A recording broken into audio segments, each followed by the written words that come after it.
Hi friends, welcome back. तो on popular demand हम कर रहे हैं आपकी अदालत, और उसमें इंटरव्यू है बाला साहब ठाकरे जी का। तो फ्रेंड्स, काफ़ी लंबा वीडियो है, तो ऐसे करेंगे, दो पार्ट्स में करने की कोशिश करेंगे। मुझे पता है मोस्ट प्रॉबेबली मुश्किल होएगा कि कट करना का मन नहीं करेगा कि इंटरव्यू, क्योंकि मैंने एक दो इंटरव्यूज देखी हुई हैं आपकी अदालत की। कमाल की इंटरव्यूज होती हैं, तो मुश्किल होएगा कि भैया इतना इंटरेस्टिंग हो जाना है और लगेगा कि यार काटो नहीं, पर काटना पड़ेगा क्योंकि बहुत लंबी वीडियो हो जाएगी। तो फर्स्ट पार्ट कोशिश करते हैं, देखेंगे कहाँ कटता है, पर एक्साइटेड है देखने के लिए। इतनी रिक्वेस्ट आई कि भाई करनी पड़ी। कईयों ने शॉर्ट वीडियोस भी रिक्वेस्ट की थी, पर हमने कहा जब आप शॉर्ट कह रहे हो, उसी के पार्ट्स कह रहे हो, बेटर कि हम पूरा ही कर लें, उसे हमें भी पता चलेगा कि पीछे क्या हुआ, आगे क्या हुआ, क्योंकि बीच में करने का फिर मजा नहीं आता है। तो चलो फ्रेंड्स, देखते हैं ये वीडियो। पर यस, अगर आप इस चैनल पर नए हो और आपने अभी तक सब्सक्राइब नहीं किया है, तो जल्दी से सब्सक्राइब के बटन को क्लिक कर लो, बेल आइकन को हिट कर लो, ताकि आपको हमारे नेक्स्ट वीडियोस का नोटिफिकेशन मिल जाए जैसे हम अपलोड करें। और वीडियो अगर आपको अच्छा लगे तो करना लाइक और करना शेयर अपने फ्रेंड्स और फैमिली के साथ। तो चलो फ्रेंड्स, देखते हैं ये वीडियो।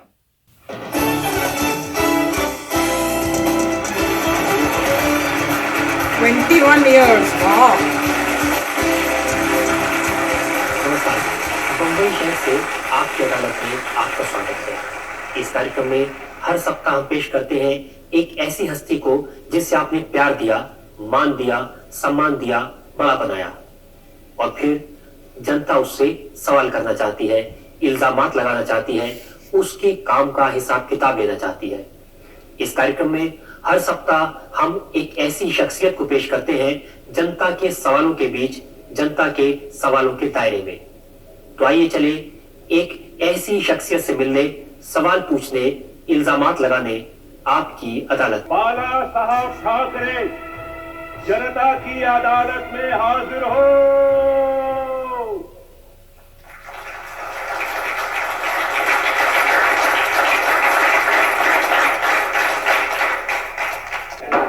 कार्रवाई शुरू की जाए।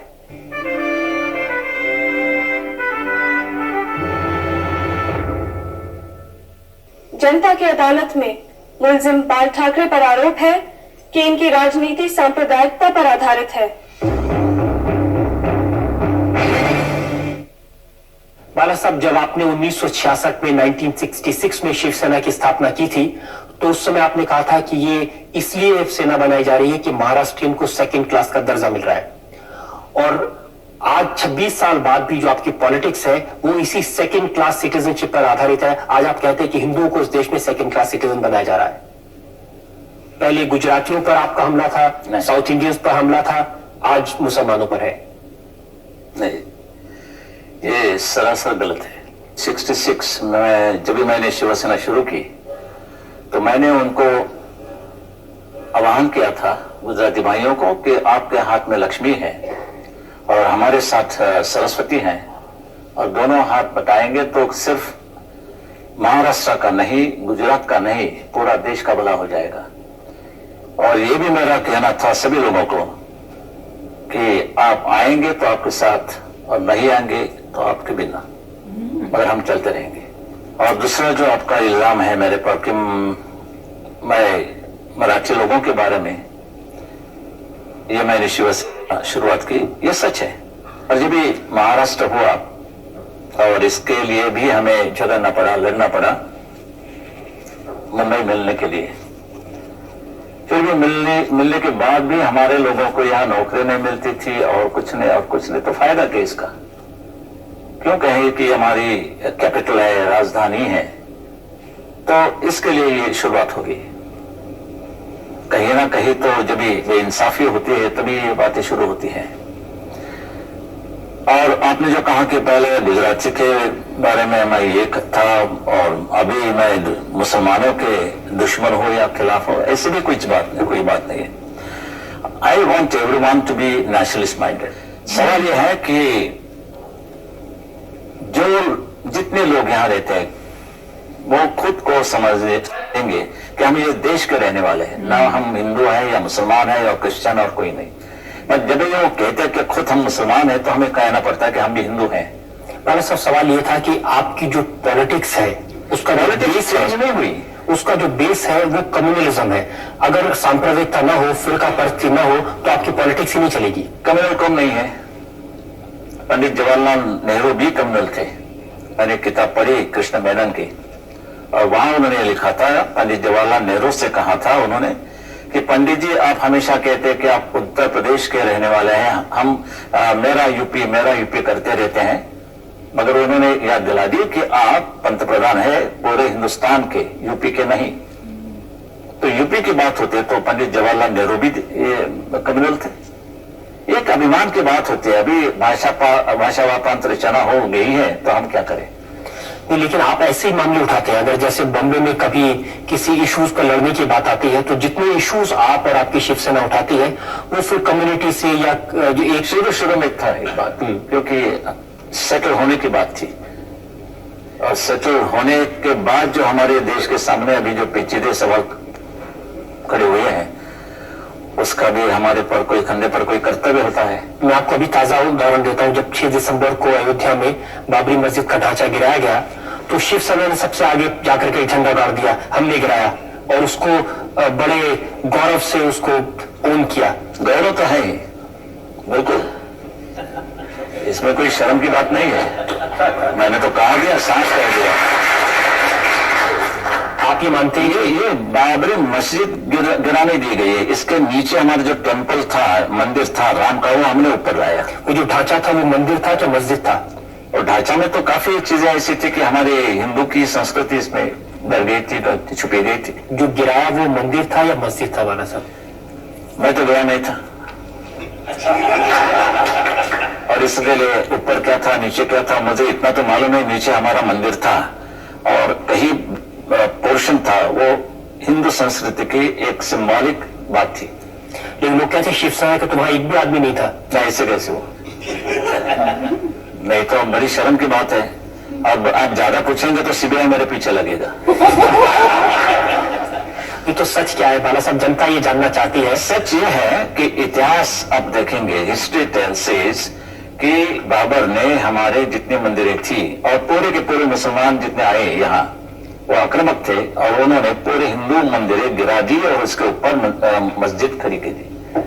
और अभी हम तो आजाद हो गए हैं, हमारे कर्तव्य है कि जो मस्जिद है वो गिराने के बाद हमारे मंदिर हम वहां खड़े कर दें।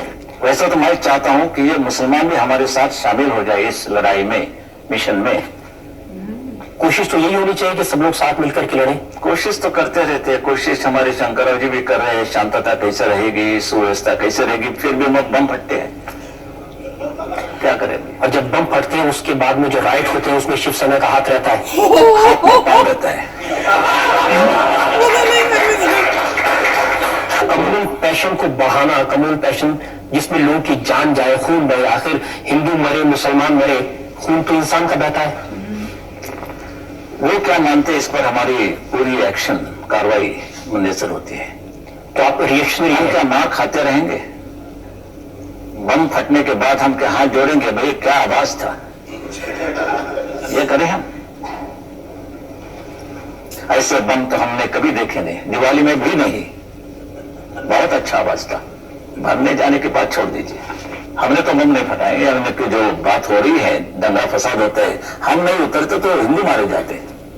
ये सच है, ये मैं नहीं कह रहा हूं, लोगों आम लोगों को ही है, पूछो। लेकिन उस सारे से जो टेरर का, आतंक का जो वातावरण खड़ा हो जाता है उसका, ऐसे परिस्थिति में टेरर होना ही चाहिए। नहीं टेरर होता तो खा जाते, पूरे के पूरे खा जाते। हिंदू राष्ट्र की आपकी संकल्पना क्या है और इसमें किन लोगों को जगह नहीं है? सभी मुसलमान भी रह सकते हैं, क्रिश्चियन भी रह सकते हैं, मगर उनको मानना पड़ेगा कि सबसे पहले देश हमारा है, रूल ऑफ द लैंड है, हमारा जो कानून है उनको मानना पड़ेगा। मस्जिद तो गिर गई है, लेकिन अगर गवर्नमेंट जैसे अपने नरसिंह बोलते हैं कि हम मस्जिद फिर बांध लेंगे, हमारे नरसिंह राव को नमाज पढ़ने के लिए कोई जगह नहीं है तो मस्जिद बांधने की उससे वो कोशिश कर रहे हैं, और हमने भी कोई इसको विरोध नहीं किया। मगर बाबरी मस्जिद का क्या, बाबरी नाम का क्या हो जाता है ताल्लुक? कई मस्जिद खड़ी हो सकती है, मगर why we should be actually interested in that name Babri, तो बाबर तो हमारा कोई नहीं था। तो ये सब पॉलिटिक्स है। और ये चुनाव में हम तो मत के गुलाम होते हैं, we are the slaves of votes, और इसलिए पूरा देश का मामला बिगड़ जा रहा है। Would you fear about that thing, about that construction of masjid again? वो है क्या जरूरत क्या है? किसको आप खुश करने की कोशिश करें, किसको और क्यों? पहले तो हमारे देश के खिलाफ कोई कदम नहीं उठाना चाहिए। Nothing at the cost of my nation, mind you, ये हमारा धोरण है। और ये मेरा जो हिंदुत्व है, ये हमारा राष्ट्रीयत्व है, और ये राष्ट्रीयत्व इस देश में गुनाह हो तो मैं बार बार करूंगा, मरते तक। आप उनके बारे में कह रहे हैं, वो भी आपके बारे में कह सकते हैं, भावना नहीं है उनके पॉलिटिक्स के लिए आप ये कर रहे हैं। पॉलिटिक्स की बात करें तो मैं आपको यहाँ वचन देता हूँ, प्रॉमिस करता हूँ कि मैं चुनाव नहीं लड़ूंगा। और क्या चाहिए आपको? लेकिन आपकी पार्टी तो उसका फायदा उठा करके पावर में आने की चुनाव मेरा कोई ऑक्सीजन नहीं है, इस पर हम नहीं जिंदा रहते हैं। बस हम काम करेंगे, समाज सेवा करेंगे, ये मेरा वचन है आपको। मैं पॉलिटिक्स में ये बात नहीं, मैं सिर्फ लड़ रहा हूँ हक से। मेरे देश की हालत देखने के बाद हमें इतना दुख होता है कि हमारा क्या रहा है। अगर वो नमाज पढ़ेंगे सड़क पे तो फिर आप कहेंगे महाआरती होना चाहिए सड़क पे। वो कहेंगे कि पाकिस्तान डे सेलिब्रेशन में कोई जाएगा तो उसके खिलाफ आंदोलन करेंगे। ये जो, अगर वो लोग सांप्रदायिक हैं तो आप भी सांप्रदायिक हैं, अगर वो लोग कम्युनल है तो आप भी कम्युनल हैं, अगर वो लोग फिरका परस्त है तो आप भी फिरका परस्त है। सवाल यह है कि शुरुआत हमेशा ये लोग करते हैं, सबूत है मेरे पास साथ। नमाज पढ़ने के बारे में तो हम कभी रोका नहीं उनको, वो जा सकते हैं, मस्जिद में जा सकते हैं, नमाज पढ़ सकते हैं, ईद या कहीं उनके त्योहार होते हैं वो मनाना कर सकते हैं। फिर भी जब ये रास्ते की बात आती है, कैसे हम ये बर्दाश्त करेंगे? ये तुम्हारा धर्म होना होगा तो हमारे भी धर्म है, आपका धर्म, हमारा किसी का भी धर्म, मस्जिद में होना होगा या घर में। ये ऐसी कोई चीज नहीं है कि धर्म ये नहीं सिखाता कि भाई चलो लोगों को तकलीफ दो। मगर जब ये गवर्नमेंट की जो चाल है वो हमने देखी कि भाई इतना होने के बाद भी पुलिस वाले भी रूट बदलते हैं, चलो नमाज पढ़ रहे हैं तो ठीक है, रूट के बदला, चलो अभी नमाज पढ़ने के बाद आप रूट बदलने लगे तो हम महाआरती शुरू करते हैं कि इस देश में तो सर्वधर्म समभाव है, उनका भी एक हक है, हमारा भी है, उनका भी है, चलो रास्ते पर कर देंगे बात। ये हमने जानबूझकर किया, क्योंकि हमने कहने के बाद भी ये बात बढ़ती रही।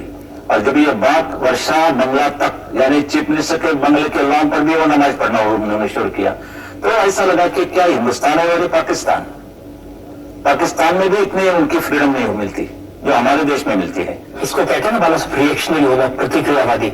अगर वो नमाज पढ़ेंगे तो हम महाआरती नहीं, ये पैम्परिंग जो चल रहा है इन लोगों का, वो हम नहीं। You must accept the rule of the land, यानी जो कानून है, जो संविधान मानना पड़ेगा, हमें भी मानना पड़ेगा, हम भी मानते हैं और उनको भी मानना पड़ेगा। ये जो बाबरी मस्जिद का ढांचा गिराया गया, ये कानून मानकर गिराया गया, सुप्रीम कोर्ट का ऑर्डर था। सुप्रीम कोर्ट छोड़ दीजिए, वो कोर्ट नहीं मानता। उन्होंने क्या कहा था? सुप्रीम कोर्ट ने ये कहा था वो न्यू कंस्ट्रक्शन में होना होगा, तो हमने ठीक है, कंस्ट्रक्शन कहाँ गया? उधर कंस्ट्रक्शन नहीं हुआ, डिस्ट्रक्शन हुआ। अभी क्या चाहिए? हमेशा वकील लोग कहते हैं भाई इंटरप्रिटेशन ये होता है, तो हमारे भी इंटरप्रिटेशन ये है कि हमने कुछ भी कंस्ट्रक्शन नहीं किया, हमने डिस्ट्रक्शन किया। तो कानून को आप अपने हिसाब से मोड़ क्या होता है? पहले तो मिलता था, अभी तो खरीद करना पड़ता है। अगर आप चाहें कि जो दूसरे लोग हैं वो कानून को माने, तो सबसे पहले दूसरे का मानना पड़ेगा, ये देश में है वो देखना पड़ेगा।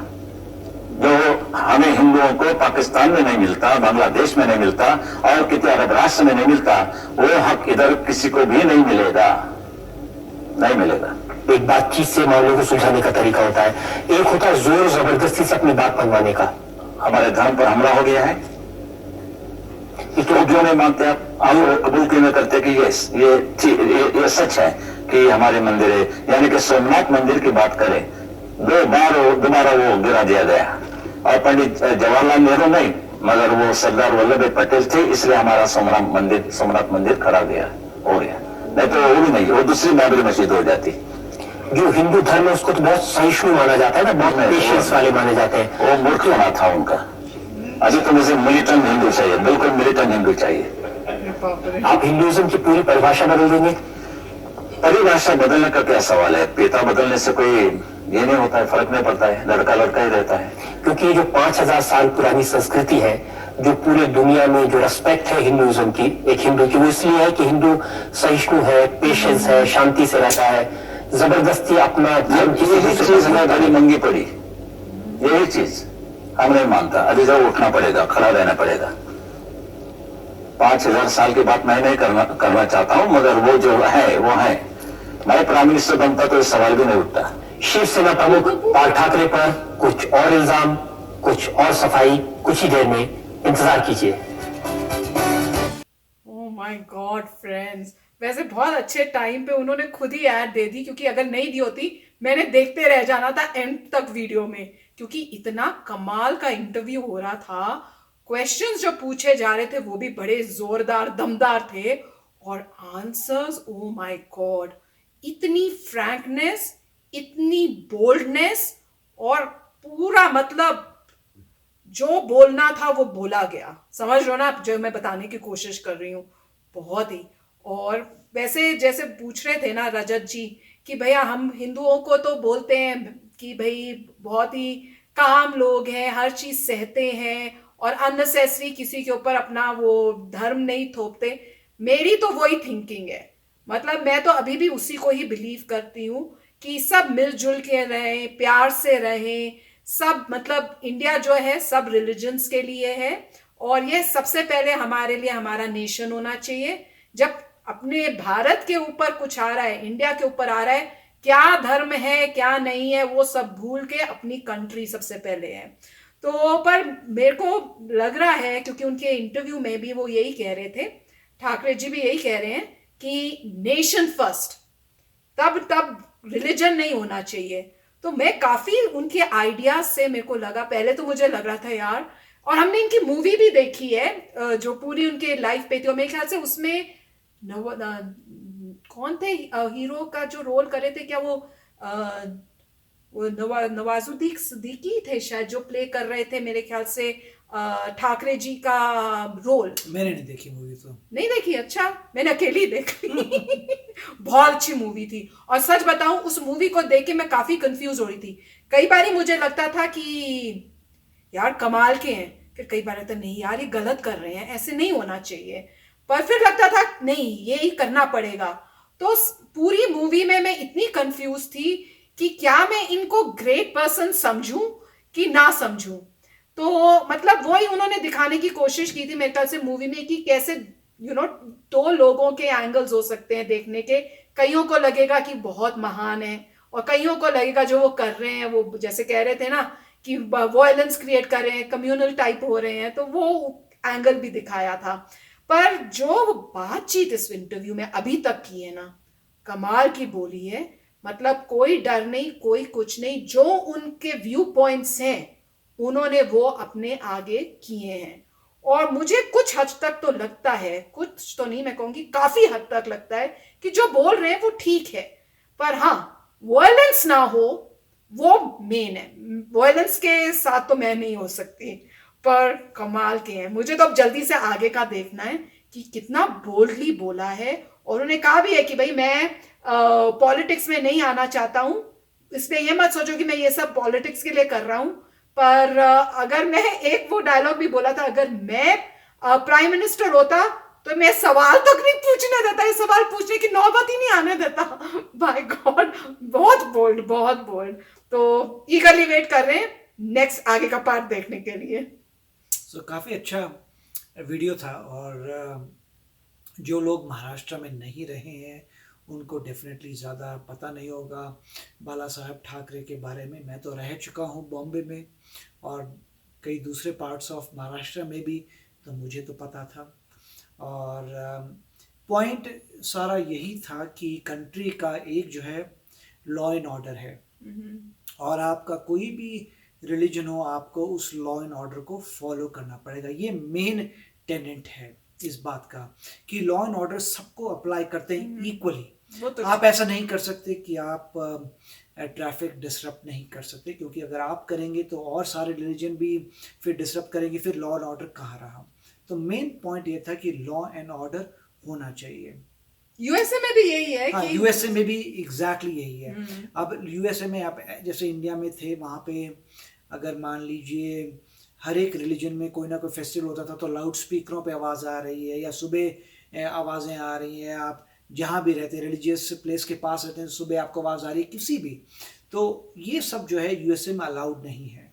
वहाँ पे एक यूनिफॉर्म लॉ है, ये फ़र्क नहीं पड़ता आपका क्या रिलीजन है, मगर आप नॉइज़ नहीं कर सकते चाहे आपका कुछ भी हो। आपको जो फेस्टिविटी करनी है करिए इनक्लोज्ड एरिया में, आपको कोई मना नहीं कर रहा। आप स्टेडियम लीजिए, स्टेडियम में करिए, अगर आपके ज़्यादा लोग हैं। आपको इंडोर करना है इंडोर करिए, मगर आप डिस्ट्रप्शन तो है, बाहर नहीं कर सकते। आप जो है कॉन्सर्ट होता है कॉन्सर्ट करिए, कोई प्रॉब्लम नहीं है, कॉन्सर्ट टाइप अपना रिलीजियस फेस्टिवल करिए, मगर आप जो है डिसरप्ट नहीं कर सकते ट्रैफिक को, आप कुछ बंद नहीं करा सकते। तो काफ़ी मतलब अच्छी बात है।